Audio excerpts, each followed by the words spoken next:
Hummer H3, I'm going to show you how to change the starter without taking the whole top of the engine apart. Let's get at it.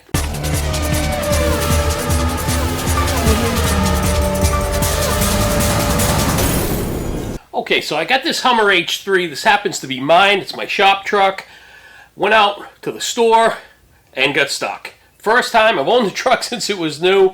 First time it ever left me anywhere. And after some diagnosis, it's determined that it is the starter. So first thing I want to do is explain to you how I did the diagnosis to make things super easy and quick.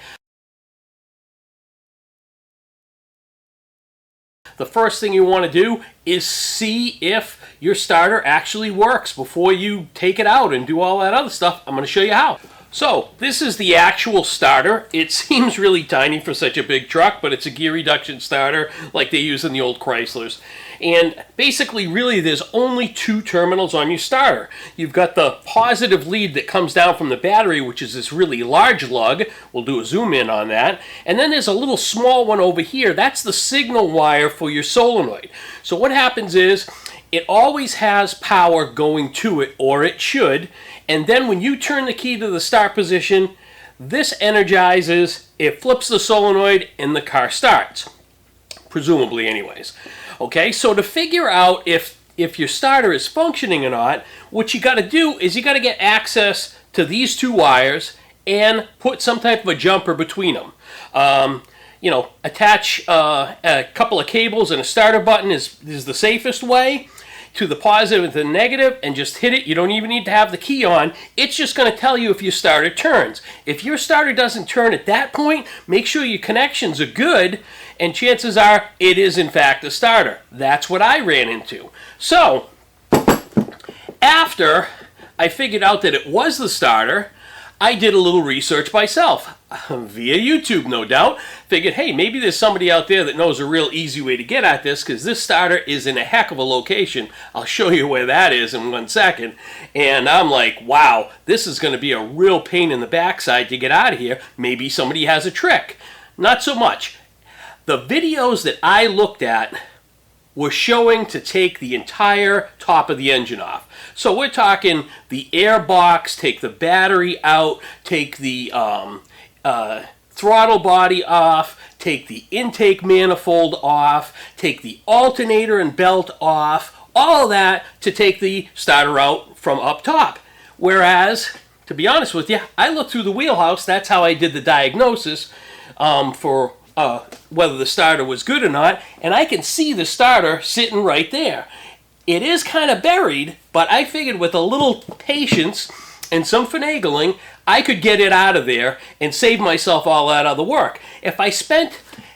Honestly, if I spent 20 minutes or half an hour jingle-jangling this thing out of there, it's a lot better to me than taking all that stuff off the top of the engine. I don't want any part of that. I don't want to take all that stuff apart. So I watched a video from this one guy, and he said, don't get caught in the trap or try to take it out of the bottom. And I'm like, you know, Troy being Troy said, I'm going to prove him wrong, right? Okay, so before we get really further into this, what you want to do is you want to disconnect your battery. And that's pretty much all that I really did up on the top side of the truck, was disconnect the battery.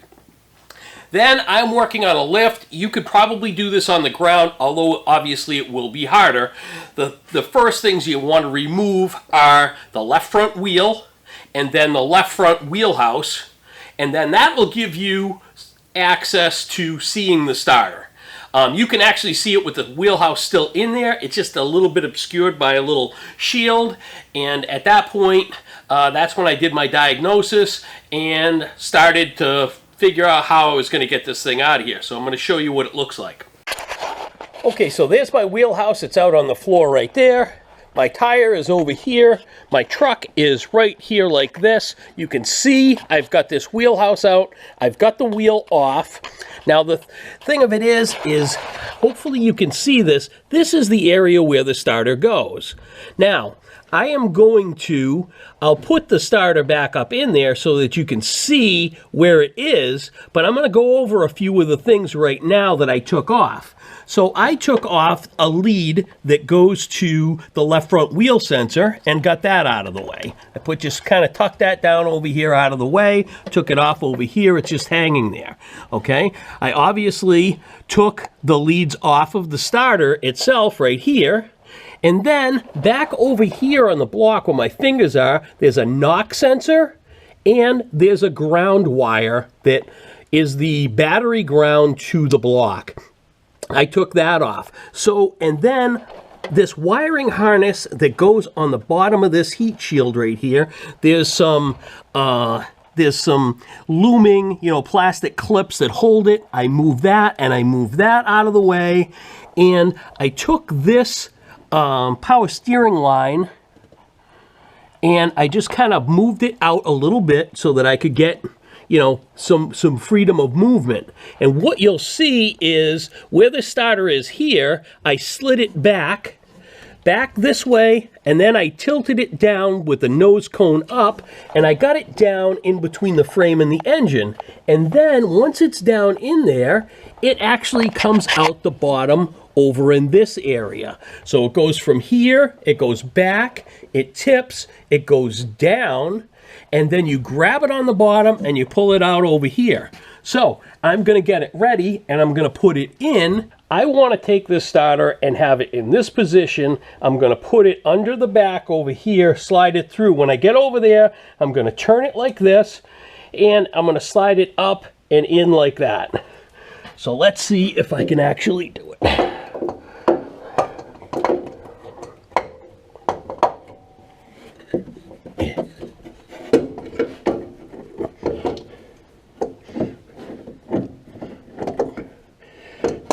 Yeah, you got to turn it around, turn it a bunch of times, but now you can hardly see it, but I've got it standing up right behind this frame rail. So the next thing I'm going to do is I'm going to pick it up and slide it this way. So it's a matter of just spending a lot of time, wiggling things around, but I don't know. I just find it a lot better to spend a little bit of time doing this than spending my whole afternoon,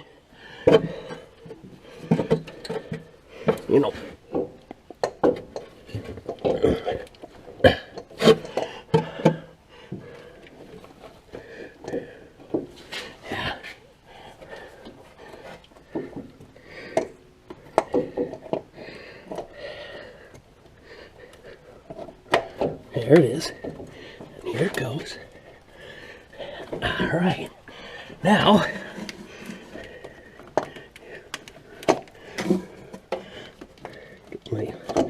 got a little wire and harness right here in the way. The thing that's nice is I can turn this. I think I can anyways. So I can get it past that. Yeah, got it past that there. It's past this over here.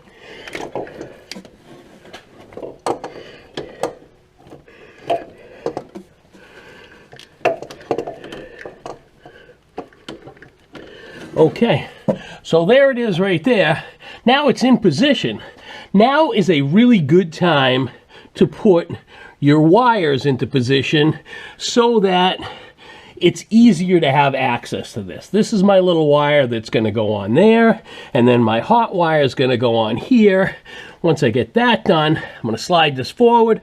I'm going to put my my nut on the back side of this and my bolt in over here and tighten it down. Then I know my starter is in and connected, and then I'll just put all this other stuff back together, and then we should be good to go. Okay, now that I have my wires up, my wires attached and bolted down solid, and I got my starter into position, I'm going to put my bolts on, and I'm going to give you a couple of tips that I use to make life easier at a later date. This is the long bolt that goes in the bottom. The bolt is made of steel. The bell housing is made of aluminum. They don't get along, and this will fuse itself to the bell housing over a period of time. So what I use in this instance is a product called Never Sees. It's like this graphite, silvery looking stuff, and I put that on my bolt, and then that way there, when I put this in there, if I need to take it apart again, it's not fused together. So I've got that done. The other thing I'm going to do is I have a nut that's got to go up on the back side of that starter, okay? And I'm going to put it in my socket, but if I don't have a way of holding it in there, when I'm wiggling it around up there, it could fall out and end up between the starter and the block and just be a complete hassle. So what I use is I use some of this 3M ribbon kock, and I just take a very, very small amount of it. In other words, just a smidge, and I put it on the edge of my nut,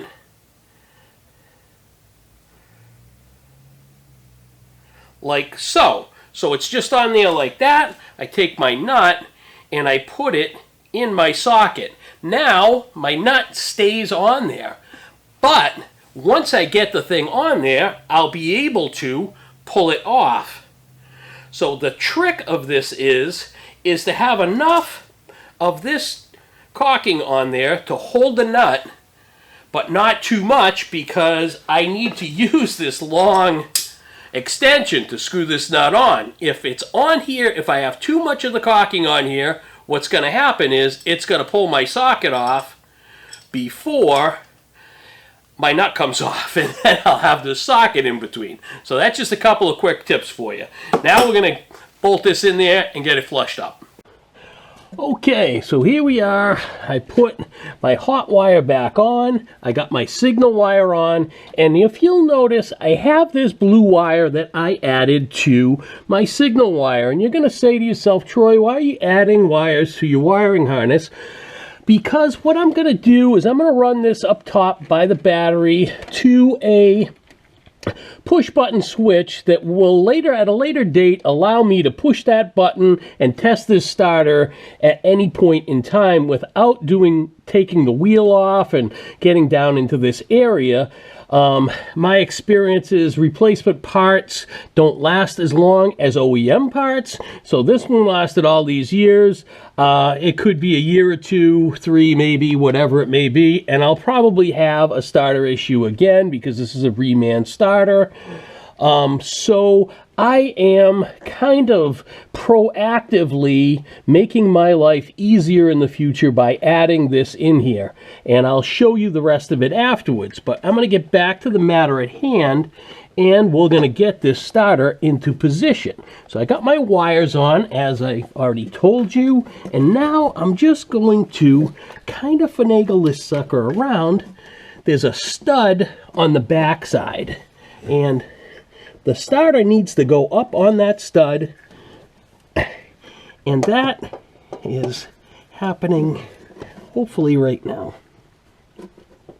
At least I'm trying to get it to happen right now. You can't see it is the problem. Turn it a little bit. That, yeah, I feel it now.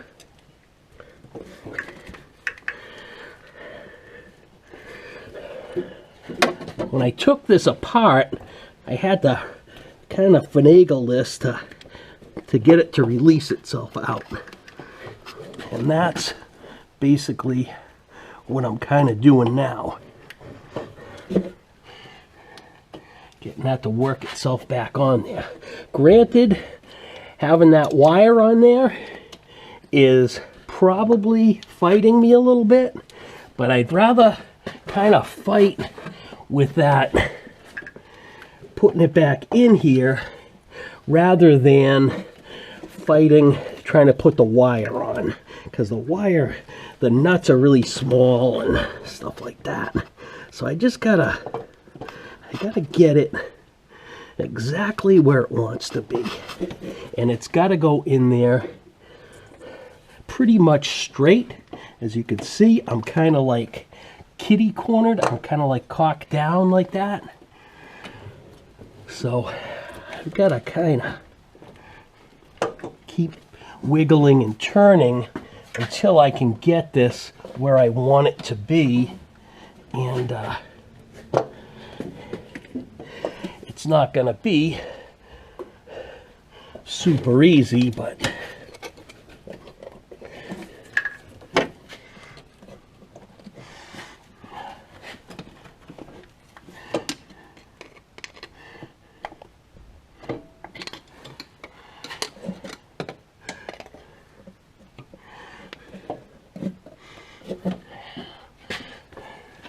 I don't know why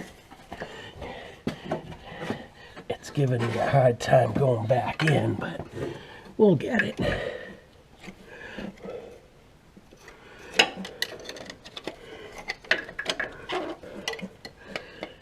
Okay, so it's got to go up, but right now it's hitting on this motor mount. I just got to get it to go forward a little.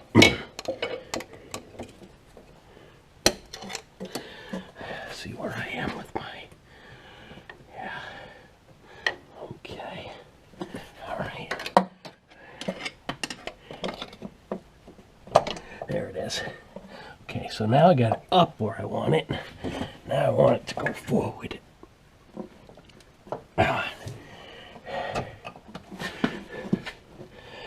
Still up a little bit more. There it goes.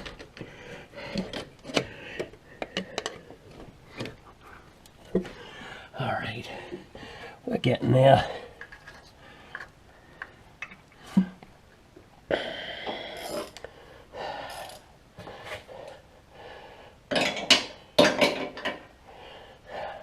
Sometimes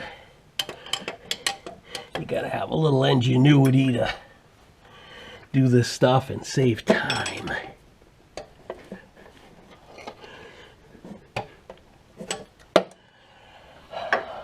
Okay.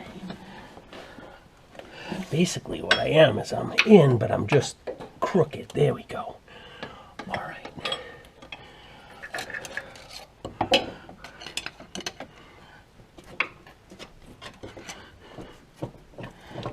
Feel like I'm playing one of those games at the carnival where you're trying to, well, definitely I'm on that. All right, so this is a tight fitting thing. There it goes. There it goes. All right, now it's not quite made it up against there, but a little bit of finagling and I'll have it on there. I'm going to put my nuts and bolts on there and give it a little wiggle and it should pop right on. So I'm going to get at that. Okay, so I got my first bolt in and it started. I don't want to make this tight. I don't want to tighten it down. I just want it in there until I can put my nut on. So what I've got is this long extension. I've got my 15mm socket on here. I've got my nut in there with a little bit of dum-dum. And I'm going to pass it up in and through here like this and get it up in here like this into position. And, I mean, this is kind of, believe it or not, kind of like, not to offend anybody who's blind, but it's kind of like the Braille system. You're going to have to feel around and find that stud that's on the backside so you can get your nut on there. I mean, there's no magical way of doing it. It's just a matter of feeling around until you find the stud, and then once you find the stud, you've got to get the nut on it. And then once you feel it, then you can start turning it and going from there. Okay, so now I got my nut started and I can reach up over the top with my finger. I can feel my socket. I can feel my nut. It's on the stud. Now what I'm going to do is I'm going to work on tightening this one down. And then you can see I'm just about maybe 1/8 of an inch away from this thing being home against the bell housing. So I could do a couple of things here. I could take my bolts and walk it in, or I could take a soft blow hammer and tap the back of this to make it flush. It's really whichever way you want to particularly do it. I'll probably just try and tap it a little bit because I don't want to put a lot of pressure on this if there's a problem and possibly break an ear. But if you're careful and you don't use a giant wrench and you just walk it in carefully, you should be fine. So I'm going to work on getting these tightened up, and then we'll work on putting this back together. Okay, so I took my dead blow hammer and I knocked this in. Now you can see this is now flush with that. I finagled my wrench in over here, and I can tighten my top bolt. I got my bottom one started, so I'm not really too worried about having a problem there. I just want to get this top tight. And actually, believe it or not, at this point, kind of like the worst part of the stuff is over with. You know, I mean, I don't know. Well, remains to be seen how the rest of it goes, but I would have to say, okay, that's off of there.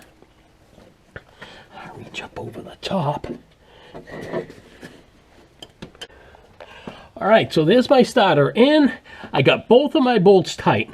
So I tightened my top one, then my bottom one. Then I went back and retightened both of them to make sure that they're both tight and the starter is secure against the bell housing evenly. Make sure you do that. Now I'm gonna kind of work my way back. So I'll work my way to the front of the truck. So I've got this right here on the block. What I have is I have this knock sensor that has to go back on. So I'm gonna take and put that on. And then once I have that on, then I have a ground wire that has to go on. And then I will work on wire tying, or resecuring, I should say, my wiring harness back into location so that it's away from anything that might damage it, anything heat-wise or anything like that. And then I can lower this down, connect my battery, test my starter, and then, you know, presumably put everything back together. Okay, so here you can see I've got my starter is completed. I tied up all my wires and everything's where it's supposed to be. It's all right and everything is secured so nothing's gonna burn. My bolts are all tightened. I've double checked everything. Now we'll come up here and I replaced these battery terminal ends because I didn't really like the other ones. They weren't really staying on there tight. Kind of a factory thing. I mean, they lasted 15 years, so I really can't complain. And then if you look, you'll see my blue wire right here coming up from the starter. It comes over here like this, and it comes to my push button switch, and then I got power coming off my fuse box terminal coming over to my switch. Now I've got this switch right here, and what I can do is I can test the starter anytime I want now. So in other words, right now the key's off, there's no power in the vehicle, and I can just push this and crank. So at a later date, let's say that I end up with a situation, where I'm in a parking lot and I turn the key and nothing happens, I can just come out and push on this button right here and immediately test the starter and take that out of the equation. So, I mean, it's just one of those things. I'm a mechanic. I kind of think forward. I'm going to keep the truck for a while, so that makes things a lot easier. I won't have to fish around in the wheelhouse area trying to, you know, get a jumper wire on there or whatever to test the starter. I've already got that right here. So now what we're going to do is we're just going to, you know, put the rest of the truck back together, which really doesn't, you know, isn't really much. Basically, all we really have to do, if you look here, under the hood, is all done.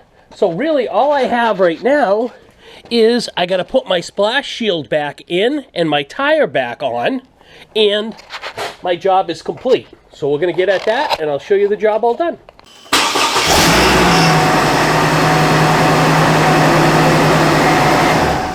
So there it is, folks. It runs. Everything's great. My name's Troy Kane. My website's vtwins2v8s.com. Please like and subscribe to the channel. If you have any questions or problems, please address them in the comments below. There'll be some links in my description for certain products that you may need, tools, you know, the camera equipment I use, you know, all the usual stuff. If you could use my links, I'd appreciate it. It helps me out. And with that being said, good luck with your project.